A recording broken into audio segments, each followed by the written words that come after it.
बच्चों, पिछले तासिका में हमने देखा ज्ञान सिंह कंपनी का अवकाश नजदीक आने लगा।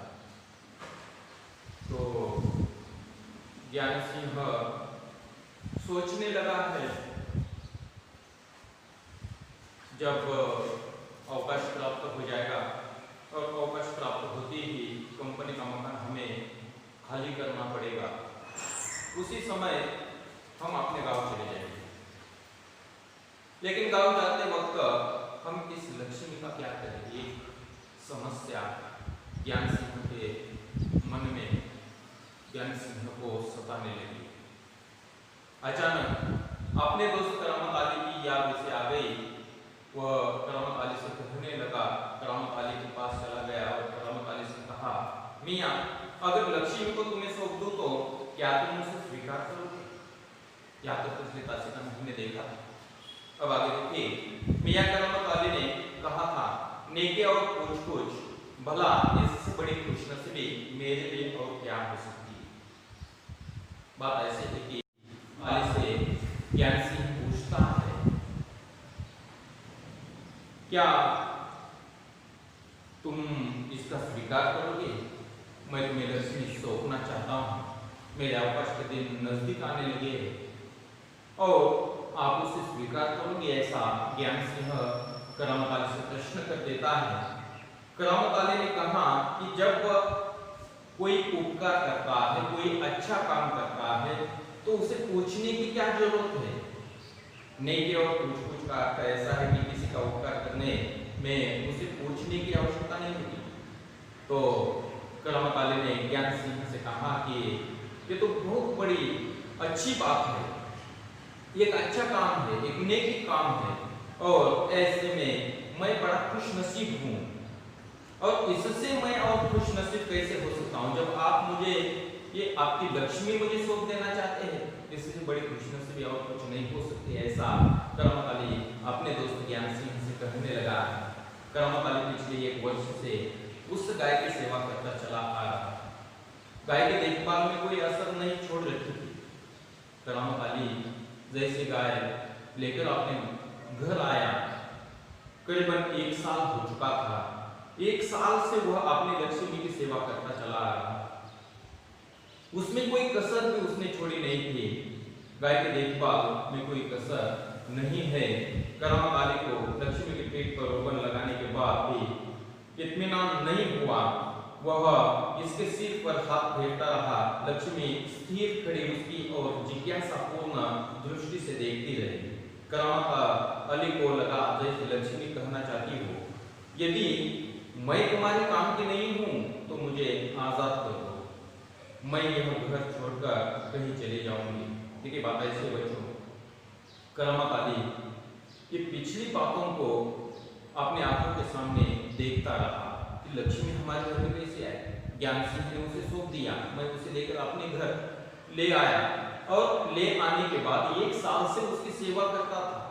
और इतने में वह उस लक्ष्मी के पेट पर हाथ फेरता हुआ, उसे रोगन लगाते हुए उसे भरोसा नहीं हुआ, वह उसके सिर पर हाथ फेरता रहा।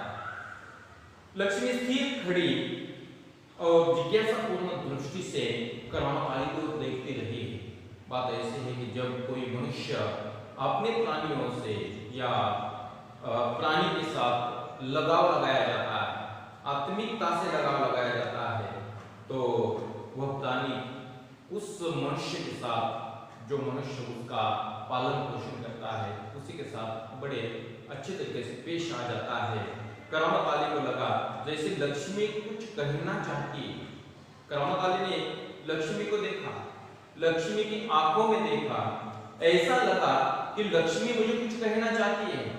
प्राणी तो कभी बातें नहीं करते, लेकिन बात ऐसी है कि अगर हमने उन प्राणियों के साथ लगाव लगाया तो उनके भावों को पहचान कर मनुष्य उनकी बातों को समझ सकता है। बिल्कुल यही एक बात यहाँ करामत अली को दिखाई देने लगे कि लगता है लक्ष्मी मुझे कुछ कहना चाहती है। लक्ष्मी क्या कहना चाहती है, ऐसा करामत वाली को लगा। देखिए बात यहाँ लिखी है, यदि मैं तुम्हारे काम की नहीं हूं तो मुझे आजाद कर दो, मैं यह घर छोड़कर कहीं चले जाऊंगी। करामत वाली सोचने लगा है कि लक्ष्मी मुझे ऐसा कहती है, अगर मैं तुम्हारे कुछ काम के नहीं हूं तो मुझे छोड़ दो, मैं कहीं और चले जाऊंगी, ये घर छोड़कर चले जाऊंगी। ऐसा लक्ष्मी मुझे शायद कहती होगी, ऐसा करामत वाली को लगने लगा है। करामत वाली ड्यूटी पर जाने की तैयारी में था, तभी रमजान बोली, रहमान के अब्बा, अगर लक्ष्मी दूध नहीं देगी तो हम इसका क्या करें। बात ऐसी है कि करामत वाली अपने ड्यूटी पर, अपने काम पर जाने लगा और जाते वक्त उसकी पत्नी ने कहा, रमजान ने कहा, रहमान के अब्बा, अगर लक्ष्मी दूध नहीं देगी तो हम इसका क्या करें, क्या खूंटे से बांधकर हम इसे खिलाते पिलाते रहेंगे। बात ऐसी है, आगे वह कुछ बोलना चाहती है, प्रश्न किया है कि हम इसे ऐसा ही खिलाते पिलाते रहेंगे, वह दूध नहीं देती और दूध न देने के कारण हमारे पास पैसा नहीं आता और पैसा न आने के बाद भी फिर हमें उसे संभालना होगा, उसे बिठाकर पिलाना होगा। ये प्रश्न करामत वाली से उसकी पत्नी रमजान करती है।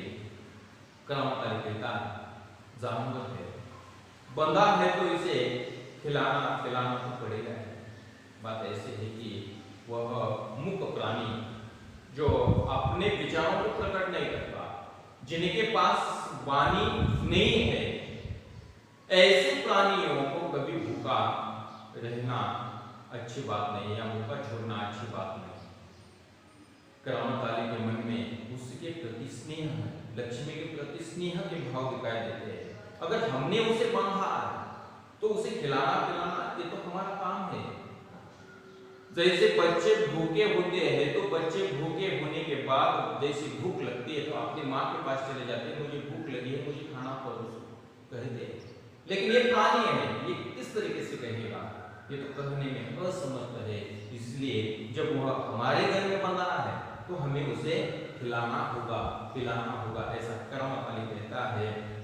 ऐसा कहकर जानते हो, यहाँ रमजानी कहने लगी है, जानते हो इस महंगाई के जमाने में सिर्फ सादा चारा देने में ही 300-350 महीने का खर्चा। रमजानी कहने लगी है, आप जानते हैं इस महंगाई के जमाने में उसे अगर हमने सूखा चारा ही खिलाया तो भी हमें महीने का 300-350 रुपए खर्चा हो जाता। रमजानी कहने लगी, करामत वाली कहता है, सो तो है। कहते हुए करामत वाले आगे कुछ नहीं बोला, घर से निकलकर कारखाने की तरफ हो लिया। रास्ते में वह रमजानी की बात पर विचार कर रहा था, अगर लक्ष्मी दूध नहीं देगी तो इसका क्या करें। यह ख्याल तो उसके मन में आया ही नहीं था कि एक समय ऐसा भी आ सकता है कि गाय को घर के सामने खूंटे से बांधकर मुफ्त में खिलाना भी पड़ सकता है। बात ऐसे कि करामत वाले अपने ड्यूटी पर निकल पड़ा, काम पर चला जाने लगा और जाते वक्त उसके मन में एक ही विचार है। उसके पत्नी ने कहा था, अगर उसने दूध देना बंद कर दिया तो हमें उसे मुफ्त में खिलाना पड़ेगा। ये ऐसे महंगाई के दिनों में ये हमारे लिए अच्छी बात नहीं है। तो एक विचार मन में लेकर वह रास्ते में परेशान होकर चला जाने लगा है। कभी उसके मन में ऐसा विचार भी नहीं आया था कि ये जब दूध देना बंद कर देंगी और उसके बाद जब तक उसकी जिंदगी है तब तक उसे हमें संभालना होगा, ये उसके मन में कभी विचार ही नहीं आया था। जैसे ज्ञानसिंह से उसने ये लक्ष्मी को अपने घर में लाया है, तभी से ये विचार उसके मन में नहीं ना आज भी था। लेकिन जैसे जैसे समस्या उसके सामने बढ़ने लगी है, समस्या आगे आने लगी है, इन समस्याओं को लेकर उसके मन में विचार आया। घर के लोगों के विचारों को देखकर इस विचारों को करामत वाली भी सोचने लगा है कि मैंने कभी ऐसा पहले सोचा नहीं था कि लक्ष्मी जब दूध देना बंद कर देगी उसके बाद भी हमें उसे खिलाना पड़ेगा, ये उसने कभी सोचा नहीं था। उसके साथी भाई ने उसे कुछ परेशान देखा तो पूछा, करामत मियाँ क्या बात है, बड़े परेशान नजर आते हो, खैरियत तो है? करामत अली का दोस्त नईम उसके सामने करामत अली जा रहा था। नईम ने देखा करामत अली परेशान दिखाई देते। मनुष्य परेशान होता है तो उसके चेहरे से पता चलता है, मनुष्य के भावों से पता चलता है। कहने की जरूरत नहीं कि मैं परेशान हूं।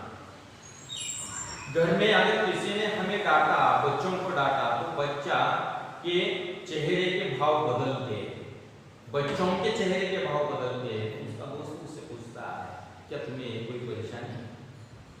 ये भावों को देखकर समझा जाता है, ये बताने की जरूरत नहीं कि मैं परेशानी में हूं।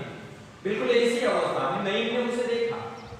जैसे नईम ने देखा, नईम ने करामत से प्रश्न किया कि क्या भाई आप बड़े परेशान नजर आने लगे हैं, सब खैरियत तो है? ऐसा प्रश्न पूछा। तब करामत अली कहता है ऐसी कोई विशेष बात नहीं है, उसे टालना। करामत अली को अपने विचारों में रहना, वो किसी से बताना नहीं चाहता कि मेरी परेशानी क्या है।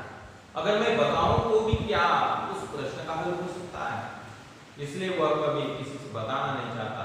लेकिन ये दोबारा प्रश्न नईम ने किया है, कुछ तो होगा। नईम कहता है कुछ तो होगा जरूर। आज तक मैं तुझे देखता आया हूँ, आपके चेहरों के भावों को मैं देखता आया हूँ, कभी भी इतना परेशान मैंने देखा नहीं, लेकिन आज कुछ तो होगा, ऐसा नईम कहने लगा है। तब करामत अली को बोलना पड़ा, बताना पड़ा। क्या बताता है देखिए, क्या बताऊं? गाय ने दूध देना बंद कर दिया, बूढ़ी हो गई, बैठा कर खिलाना पड़ेगा, और इस जमाने में गाय भैंस पालने का खर्चा। आगे कुछ कहना है, इतने में बात आदि अधूरी छोड़कर वह कहने लगा है नईम से, क्या बताऊं तुम्हें, गाय ने दूध देना बंद कर दिया, बूढ़ी हो गई है। जैसे मनुष्य उम्र से बढ़ने लगता है तो उससे काम कम होता हुआ दिखाई देता है। ये भी एक कहानी है। आज तक दूध देती आई हुई ये लक्ष्मी, आज उसने दूध देना बंद कर दिया। उसके उम्र के अनुसार ये उसने दूध देना बंद कर दिया, और आज हमें उसे पालना, आगे भी पालना, तो ऐसा बिठा कर खिलाना पड़ेगा। इस जमाने में, महंगाई के जमाने में उसे खिलाना पड़ेगा। एक परेशानी हमारे सामने खड़ी है, क्या करूं, मन में कुछ विचार नहीं आते। ऐसा करामत अली नईम से कहने लगा। नईम क्या कहता है, इसमें परेशान होने की क्या जरूरत है, गाय बेच दो। नईम ने कहा, नईम कहने लगा इसमें परेशान होने की जरूरत नहीं है। क्या करना है, आपको सिर्फ ये बात करनी है, अपनी इस बूढ़ी गाय को बेच दो, आपकी परेशानी अपने आप समाप्त हो सकती है। नईम ने उसे सलाह दी। जब नईम ने सलाह दी है, मुझे ऐसा लगता है कि नईम की सलाह शायद करामत अली को पसंद आई होगी या नहीं होगी। क्या कहता है देखिए, करामत अली ने होका भरते हुए कहा, हाँ परेशानी से छुटकारा पाया जा सकता है, बहुत आसान तरीका है, लक्ष्मी को बेच दिया है। वह नईम के पास से हटकर अपने काम में जुड़ गया। होका भरना एक दीर्घ श्वास लिया। बात ऐसी है, मुझे तो नहीं लगा कि ये बात करामत अली को पसंद आएगी। करामत के विचारों से ऐसा लगता है जिस तरीके से करामत अली संवेदनशील व्यक्ति है, उस संवेदनशीलता से ये बात उसे पसंद नहीं आई, ये बात वह पसंद नहीं करता। लेकिन फिर भी जब नईम ने ऐसी सलाह दी तो उसे टालने के लिए, उससे छुटकारा पाने के लिए वह कहने लगा है। क्या कहता है, हाँ परेशानी से छुटकारा पाया जा सकता है, बहुत आसान तरीका, लक्ष्मी को बेच दिया है। वह नईम के पास से हटकर अपने काम में जुट गया। सिर्फ नईम के सामने कहा कि आप जो कहते हैं बिल्कुल सही है, उसे बेच देने से आपकी परेशानी समाप्त हो सकती है। सिर्फ नईम के सामने ये बातों को उसने लिया, लेकिन अंदर की बात नहीं, ये अंदर की बात अलग है। नईम के सामने सिर्फ इतना बता दिया, लेकिन मन में अलग विचार है कि जिस लक्ष्मी को हमने आज तक इतने अच्छी ढंग से पाला है, पोसा है, और उसे आज दूध देने के बाद बेचना, तो फिर मन में विचार भी नहीं